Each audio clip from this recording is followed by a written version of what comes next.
El 27 de enero recordamos a Santa Angela Merici, religiosa italiana fundadora de las Ursulinas. Esta congregación se destaca por ser la primera en dedicarse solamente a la educación de las niñas y las jóvenes.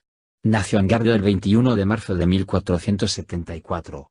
Inicialmente pidió entrar en la Tercera Orden de San Francisco de Asís.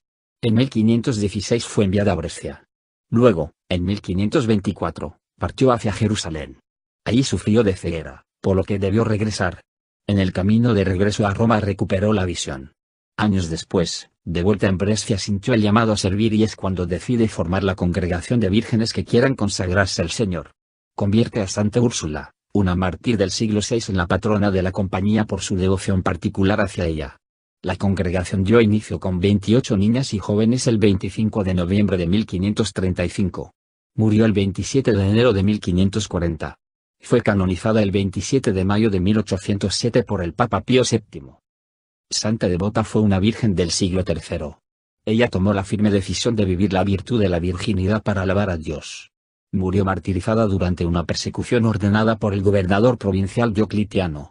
Su cuerpo fue quemado, pero un grupo de cristianos los recuperó y lo llevó a África para ahí poder darle cristiana sepultura.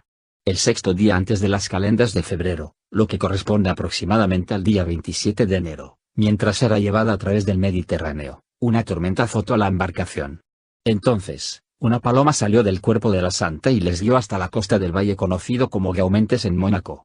Hoy, allí se encuentra la iglesia de Santa Devota. Es la santa patrona del Principado de Mónaco.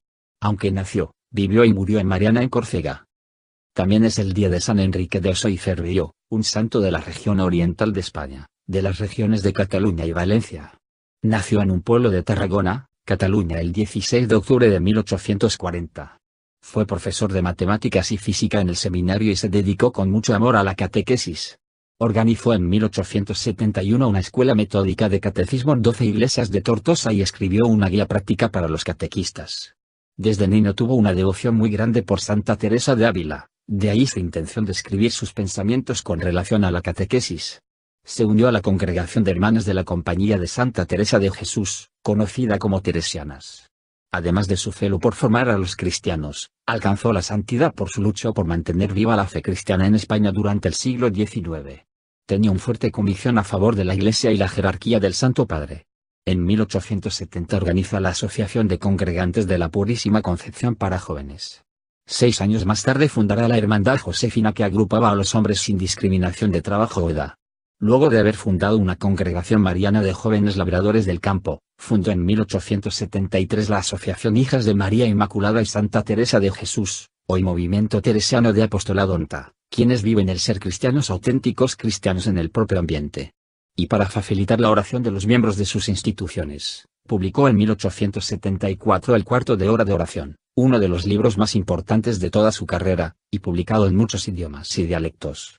Murió el 27 de enero de 1896 y fue canonizado el 16 de junio de 1993 por San Juan Pablo II.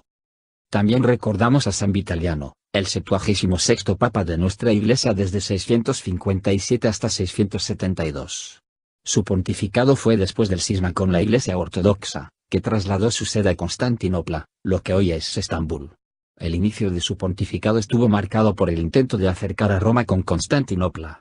También, este papa fue quien autorizó el uso del órgano como instrumento musical dentro de la liturgia. Murió el 27 de enero de 672 en Roma. Litúrgicamente, hoy es el sábado de la tercera semana del tiempo ordinario.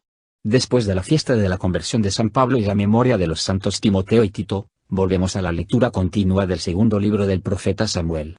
Recordamos que el miércoles leíamos como Dios le indicaba a Natán que no sería David quien le construiría un templo.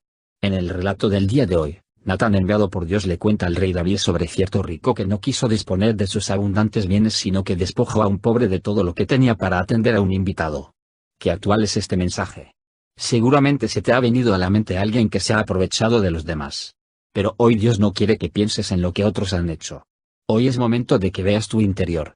¿Son tus obras reflejo de tus palabras? David fue rápido a juzgar al rico y enfurecerse. Pero el relato era sobre las injusticias que él había cometido. Hermano, hermana, revisa bien tus acciones. ¿Has actuado así? ¿Impones criterios por los que otros deben regirse pero tú no los cumples? ¿Cómo es posible que esperes que haya paz y justicia en el mundo cuando no estás dispuesto o dispuesta a vivir con rectitud? No puedes esperar que los demás actúen rectamente si tú no actúas rectamente. El cambio comienza por ti. La primera persona que debe actuar rectamente eres tú, soy yo. Uno a uno debemos ir construyendo la justicia y la paz. Una vez más, vemos la infinita misericordia de Dios. Cuando David se da cuenta de que ha actuado con hipocresía, se entera de su error y se arrepiente.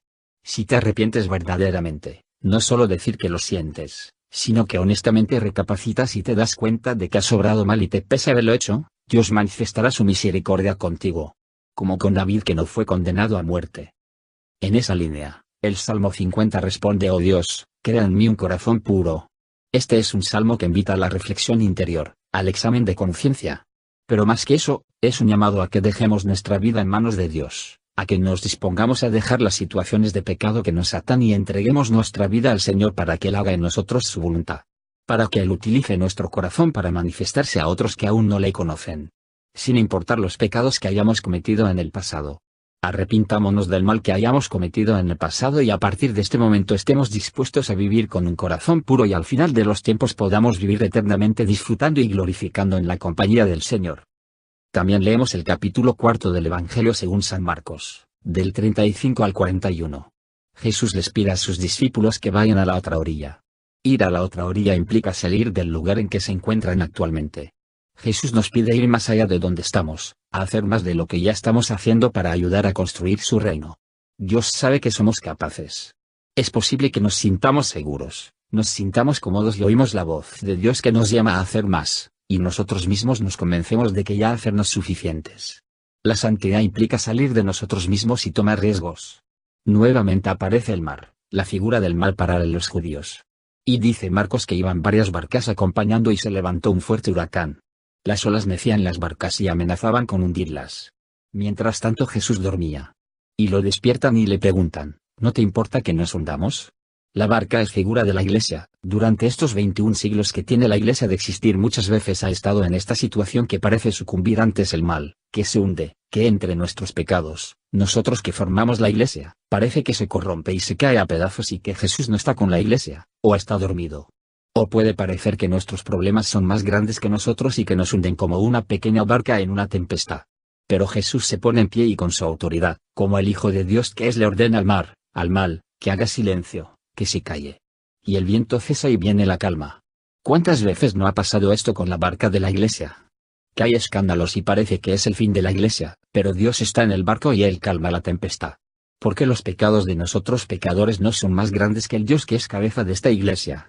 Por eso, por más grandes que parezcan las tormentas, las persecuciones que ha sufrido por casi 2000 años, la Iglesia sigue en pie y sigue vigente. También, a pesar de las dificultades que haya en tu vida, por grandes que sean, no son más grandes que Dios. Confía en Dios, como Él mismo nos dice, y no seamos cobardes, tengamos fe y diremos así como dijeron los discípulos, pero ¿quién es este? Hasta el viento y las aguas le obedecen. Que Dios te bendiga.